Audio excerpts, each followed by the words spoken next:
Now, as we get into classifying and sorting, let's think about the difference between these two tasks. Classifying refers to the application of a characteristic to a group or set. So I see several different items here, and what do I notice about all of these items? Well, they all are circular in nature. So I could classify these as all circles.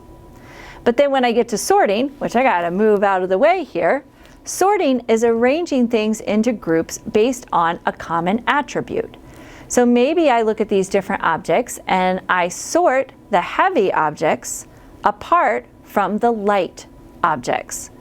Now with my circle example there, I really couldn't sort those into anything. They're all circles.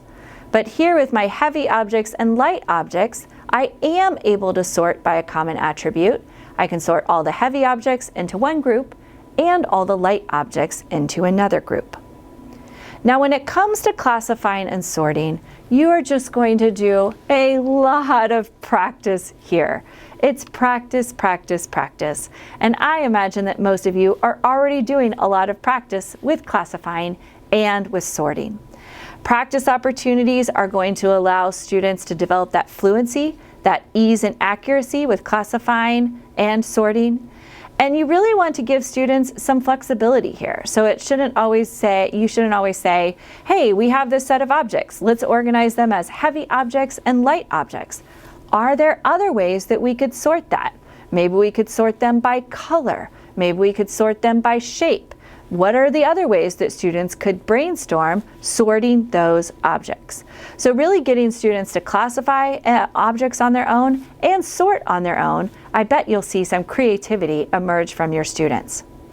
And then you want to think about how you can notate some of this classification and some of this sorting. So could students create a chart or a tally mark to show the different categories? So then I could look at those heavy objects and then I say, how many heavy objects did we have? Oh, we had 1, 2, 3, 4, 5, 6, 7, or whatever the number might be.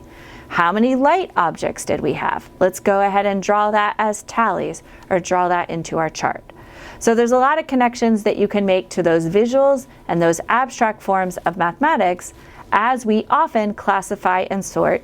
Many times we're doing it with hands-on manipulatives, but sometimes we might do it with pictures.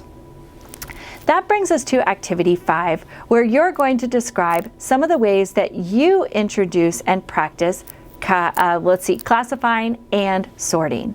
So I'd like you to work on this activity, and then I'll see you in just a minute where we'll get into our clear model.